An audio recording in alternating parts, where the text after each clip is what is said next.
Acreditem vocês ou não, o Decotelli não perdeu tempo, já atualizou o currículo dele e colocou, é sério, tá? Ele colocou lá, ministro da Educação de 25 a 30 de junho.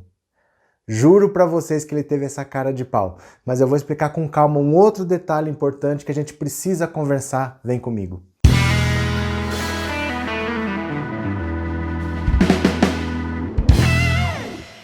Olá meus amigos, tudo bem com vocês? Que bom que vocês voltaram. Se é a sua primeira vez, seja muito bem-vindo, muito bem-vindo. Meu nome é Roberto Cardoso, eu tô aqui todos os dias produzindo vídeo para você. Pode voltar que tem conteúdo novo, tem material novo. Nós temos lives todos os dias às 10 da manhã, 10 da manhã todos os dias, menos domingo, e às 19 horas. Eu só te peço para você se inscrever no canal.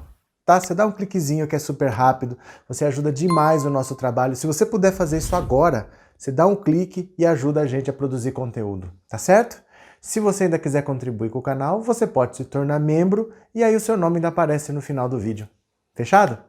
Então olha só, acreditem vocês ou não, é sério isso não é piada. O Decotelli atualizou o currículo dele e incluiu ministro da Educação de 25 a 30 de junho. 25, 26, 27, 28, 29, 30. 6 dias como ministro, sem sequer tomar posse, sem tomar um único ato, sem assinar um único documento. Ele só foi nomeado, mas ele sequer tomou posse. E ele colocou de verdade no currículo dele que ele foi ministro da Educação por 6 dias. Então aí, o que eu quero comentar com vocês? Veja como foi a trajetória dele e olha a consequência. Tem um ponto importante, assiste até o final para você entender o que eu estou falando. Ele apareceu muito bem recomendado pela ala militar do governo. O governo precisava de um ministro da Educação técnico, porque já tinha errado feio com o Vélez, que é um cara que não tinha o menor preparo para nada. Errou mais feio ainda com o Weintraub, que é um cara alucinado, um cara que foi arrumar briga com a China, que é o nosso maior parceiro comercial, que não tem nada a ver com a pasta dele. Brigou com o STF, brigou com o Congresso, não tinha amizade, só tinha inimigos dentro do governo. E se tornou necessário, então, mudar, colocar alguém técnico, alguém que fosse da área. Foram procurar um professor da GV com 40 anos de experiência, falamos, agora estamos embasados, não tem mais nenhum maluco aqui. O cara aparece lá, Universidade de Rosário, na Argentina, já diz, aqui ele não fez doutorado não. Aqui ele não fez, ele estudou, apresentou o trabalho e foi reprovado, ele não tem o doutorado. Mas ele dizia que tinha feito um pós-doutorado na Alemanha.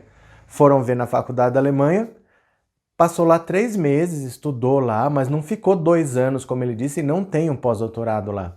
E aí foram ver o mestrado dele, suspeitas de plágio. Havia reclamações de outros autores dizendo que ele tinha cometido plágio no mestrado dele. E até o currículo militar dele dizia que ele era reservista das Forças Armadas, quando na verdade ele é um RM2, que é assim. Imagina que você é chamado para prestar serviço para as Forças Armadas por um tempo. Né? Então, por exemplo, assim, eu trabalho no New York Times, eu sou do New York Times. Eu falo, ô fulano, vem aqui tirar umas fotos para mim. Você vai lá, fica 15 dias, tira umas fotos para o New York Times, entrega, te pago pelo serviço, você volta para o Brasil.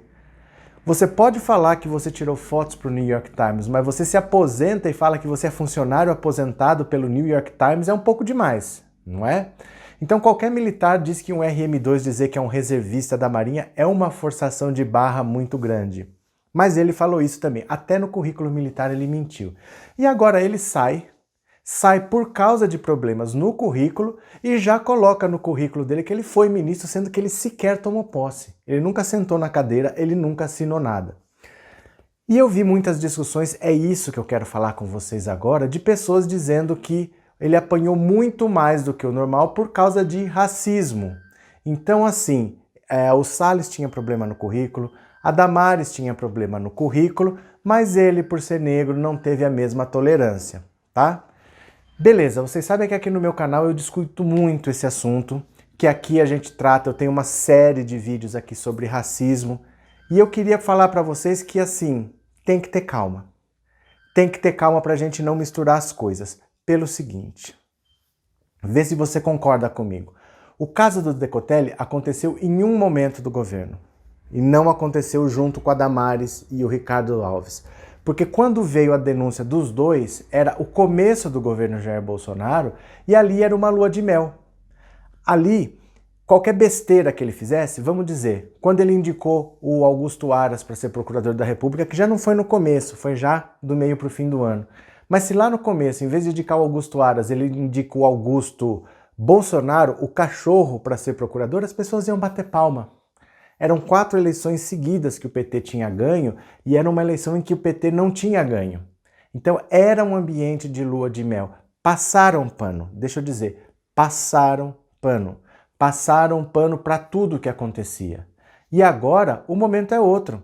Agora nós estamos falando de pandemia, nós estamos falando da gripezinha, do resfriadinho, nós tivemos o PIB de 2019 que só cresceu 1,1%, nós tivemos já 2 ministros seguidos da educação que foram uma vergonha, nós tivemos um ministro da saúde que ficou 28 dias depois de um outro ministro da saúde ter sido demitido no meio da pandemia, nós tivemos o Carlos Wizard que saiu antes de entrar, ele pediu desculpas e disse que estava saindo, ele não tinha nem sido anunciado para o cargo ainda.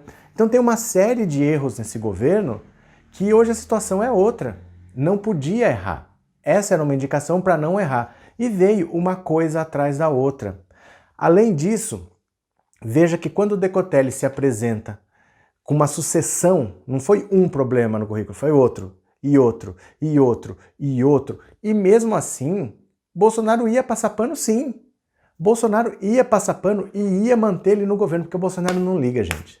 Bolsonaro não liga, ele queria paz. Ele estava com problema, ele queria diminuir a tensão com o STF e com os deputados, e ele queria paz. Ele queria alguém para ele pôr ali e ele ter sossego. E não era o que estava acontecendo, mas ele ia manter o Decotelli. Esse é que é o importante, ele ia manter. Por que ele não manteve? Porque a Getúlio Vargas veio e disse, ele não é professor aqui não. Pô, o cara disse que tinha sido 40 anos professor lá e o seu empregador está dizendo que você não trabalha lá.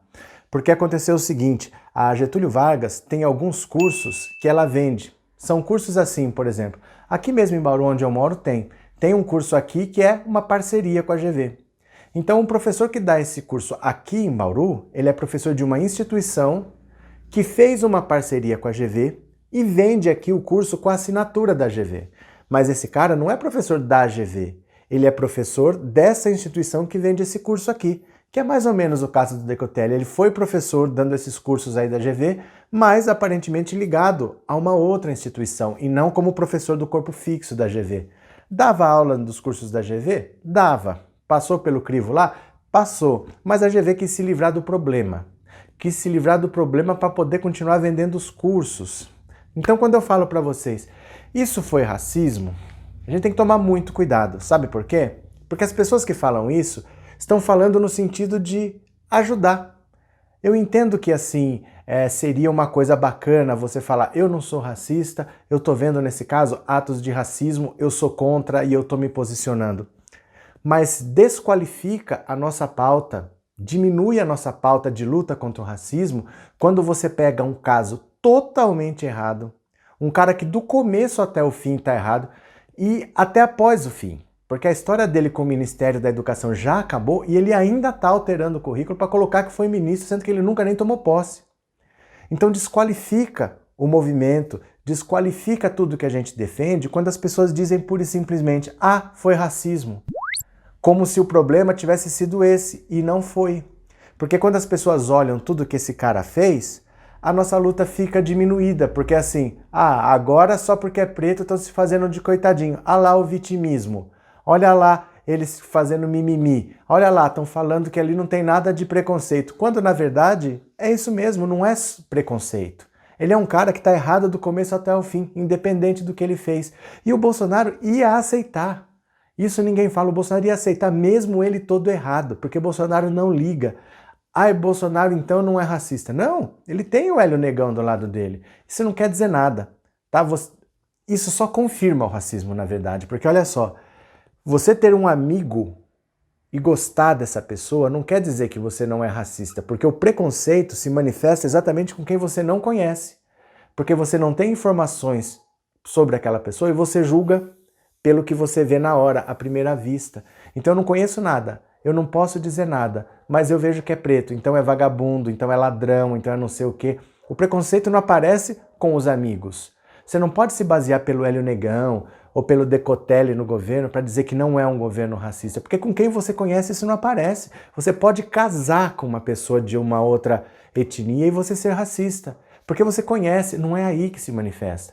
É exatamente com aquele que você não conhece. Você encontrou o cara no supermercado e você xingou ele de cima a baixo sem saber quem ele era, só por causa da cor dele, você tratou diferente. Você entendeu? Então, é uma coisa que desqualifica a nossa pauta. Quem acha que está ajudando, dizendo que assim, não, claro que tem racismo aí, eu sou obrigado a reconhecer, desqualifica o nosso movimento, isso não ajuda. Porque você está dando motivo para quem fala que é mimimi, que é vitimismo, porque você está pegando um cara totalmente errado e deixando de lado toda essa maluquice. O cara até depois de já ter saído está colocando ainda está alterando o currículo dele para dizer que foi um problema de racismo. Sabe? Fica assim, fica dando motivo exatamente para quem quer atacar. Então, Bolsonaro, vamos sempre lembrar, ele ia passar pano, sim. Ele, com todas as falhas no currículo, ele ia continuar no governo, sim. E a hora que ele estivesse lá, a imprensa ia passar pano, sim. A imprensa fez um carnaval em cima de um bando de erros que ele deu motivo para tudo acontecer. A imprensa repercutiu porque tinha que repercutir mesmo essa quantidade de erros que não são inconsistências, são mentiras, são até crimes o que está lá, tem que repercutir mesmo, mas a partir do momento que o Bolsonaro bancasse como ia bancar, a imprensa ia passar pano como sempre passa, como passou pano para Ricardo Salles, como passou pano para Damares, como passou pano para todo mundo. Era só aquele burburinho no começo. Só não ficou por causa da GV. A hora que a GV falou, esse cara nunca trabalhou aqui, aí não tinha jeito, o Bolsonaro não ficou com ele. Mas ele ia passar pano e ele ia ficar e as pessoas iam esquecer tudo isso, como esqueceram com os outros. Tá certo? Então é isso que eu queria comentar com vocês. E agora no final do vídeo eu vou deixar o nome das pessoas que ajudam o canal lá no Apoia-se, porque é uma forma de agradecimento a eles. O link do Apoia-se tá aqui na descrição. Fechou? Um grande abraço para vocês e eu já fui!